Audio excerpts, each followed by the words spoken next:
Olá a todos, vamos agora continuar o nosso curso de termodinâmica e neste vídeo vamos tentar responder à pergunta de como é que se mede a temperatura. Obviamente que todos devem saber que a temperatura se mede com um termómetro. Vamos tentar perceber termodinamicamente o que é um termómetro e como é que se pode construir. Começamos por relembrar a definição que fizemos de temperatura. Ora, nós definimos temperatura como uma propriedade que se iguala em corpos em equilíbrio térmico. E definimos o equilíbrio térmico quando em contacto térmico entre dois corpos não há transferência de calor.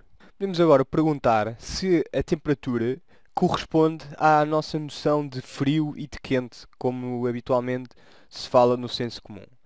Vamos começar a avançar mais por estes conceitos. Imaginem que colocamos um bocado de plástico e um bocado de metal, que vou desenhar como uma barra, dentro de um congelador que está a uma dada temperatura T, que é menor que zero porque é um congelador. Todos vocês certamente que já passaram por isto. Se tocarem no bocado de plástico e no bocado de metal, têm a sensação que o metal está mais frio.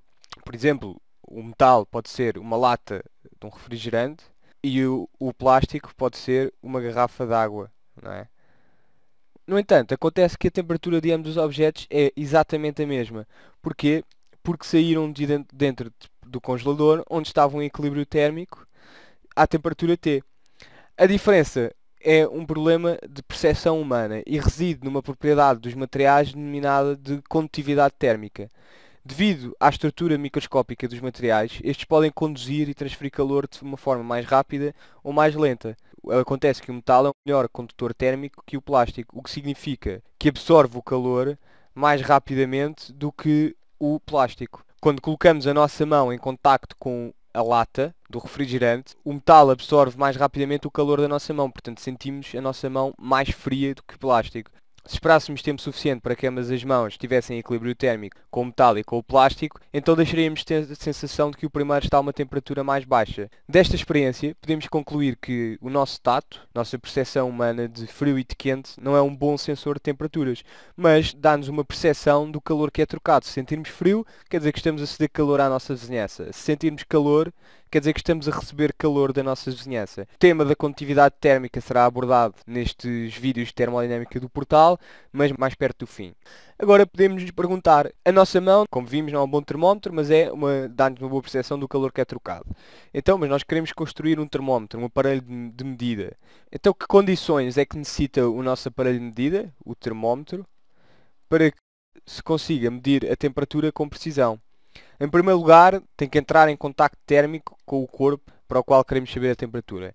E em segundo lugar, é preciso que esteja em contacto térmico tempo suficiente para se atingir o equilíbrio térmico. No entanto, sabemos que em contacto térmico vai existir um fluxo de calor entre os dois corpos, implicando que a temperatura de ambos varie. Assim, a primeira característica que o termómetro tem que ter é uma baixa inércia térmica. E o que é que isto significa? Significa que tem que ser um bom condutor calor e deve ser tal que precise absorver pouca energia para variar a sua temperatura. Isto corresponde, como veremos mais tarde quando introduzirmos o conceito, corresponde a ter uma baixa capacidade térmica, que eu vou denominar aqui apenas como um C maiúsculo. Basicamente mede a resposta da temperatura de um sistema ao fornecimento de energia por calor. Isto significa, tendo aqui o nosso objeto A, para o qual queremos medir a temperatura, e tendo aqui o nosso termómetro, significa que quando houver um fluxo de calor Q entre o objeto A e o termómetro tem que ter uma variação de temperatura muito superior face ao objeto A.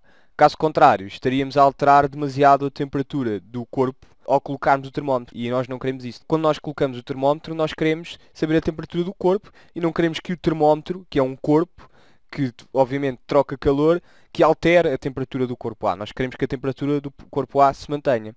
Finalmente, o termómetro tem que se basear numa propriedade que é função da temperatura. Porquê? Que é para medirmos essa propriedade física, que depende da temperatura de uma forma conhecida. Nós sabemos este Ft, e assim conseguimos saber a temperatura invertendo a função, basicamente. Escrevo também aqui a primeira coisa que disse, das características do termómetro, é que tem que fazer um bom contacto térmico. Resumindo, baixa inércia térmica, ou seja, um bom condutor e uma baixa capacidade térmica, uma propriedade que é função da temperatura e fazer um bom contacto térmico. Então, e que tipo de propriedades FT é que nós conhecemos? Um bom exemplo é a dilatação de um material com aumento de temperatura. Consideramos uma barra de comprimento L, que está a uma temperatura T. Quando a temperatura varia dt, ou seja, passa para T mais dt, dt é uma variação infinitesimal de temperatura, a barra, experimentalmente, passa para um comprimento que é L mais dl, uma variação infinitesimal também de comprimento. E como é que nós relacionamos dt com dl? A lei física que descreve este fenómeno é dada por dl sobre L, ou seja, a variação do comprimento sobre o comprimento inicial, é proporcional à variação da temperatura. Alfa é a constante de proporcionalidade, a que chamamos coeficiente de dilatação do material. Tipicamente, nem sequer é constante com a temperatura, portanto, a dilatação não é um fenómeno linear e varia de material para material. No caso de um cubo, vamos ter uma dilatação a 3 dimensões. Cada aresta vai variar o seu comprimento de dl. O volume do cubo é L ao cubo. L é o comprimento das arestas. Então, temos que dv, corresponde a diferenciar, é 3 L ao quadrado, que é a derivada de L ao cubo, é 3L ao quadrado, dl.